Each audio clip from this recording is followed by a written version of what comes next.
દેવભૂમિ દ્વારકા જિલ્લાના ભાણવડ તાલુકાના ફતેપુર ગામનો જે આ રસ્તો છે, ફતેપુર ગામથી ભાણવડ તરફ જે રેલવે ફાટક તરફ જે જાય છે તે રસ્તો એકદમ બિસ્માર હાલતમાં છે કે ખાડા છે.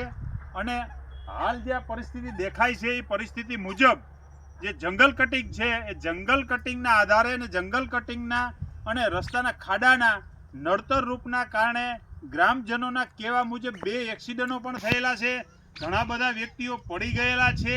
એટલે આ તંત્રને વારંવાર રજૂઆતો કરવા છતાં તંત્રના પેટનો આત્મા કેમ નથી જાગતો એ ખબર નથી પડતી.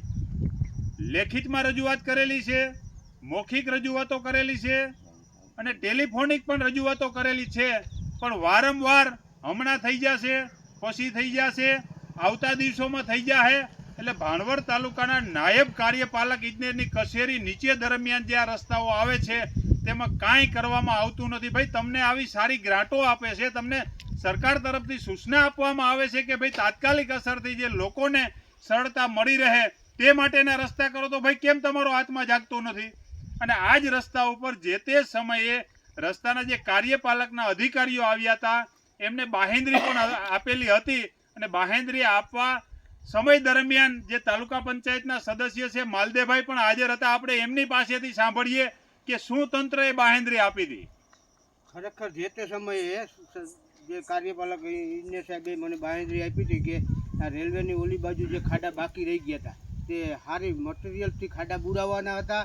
પણ જે તે સમયે મૌખિક ફોન કરી ટેલિફોનિક વાત કરી હતી કે હું થોડોક ટાઈમમાં ચોમાસું જાય એટલે હું ખાડા બુરાવી દઈશ, પણ હજી સુધી કાંઈ કર્યું નથી. અને જંગલ કટિંગની કેટલી વાર બાહેંધરી આપી, ગામના વડીલો બધાએ ફોન કરેલા, બધાએ મૌખિક રજૂઆત કરી, પણ હજી સુધી કંઈ કાર્યવાહી થઈ નથી. એટલે કે વારંવાર વિસ્તારના લોકો રજૂઆત કરે છે કે હમણાં થોડા દિવસો પછી આમ તેમ તંત્રને કંઈકનો કંઈક બાના કર્યા રાખે છે. એટલે તંત્રને એક રજૂઆત છે કે ભાઈ અમારે આ ભોગ બનવાનું, આ રસ્તાના ખાડાનો અમારે ભોગ બનવાનું, આ જંગલ કટિંગના અમારે ભોગ બનવાનું. એટલે અહીંથી ભાણવડ તરફ સુધીનો જે રસ્તો છે ફતેપુર ગામનો તેને તાત્કાલિક અસરથી એનું રિપેરિંગ થાય અને જે જંગલ કટિંગની નડતરરૂપ છે એ ટૂંક સમયમાં થાય, નહીંતર આમાં ઉગ્ર આંદોલન કરવામાં આવશે.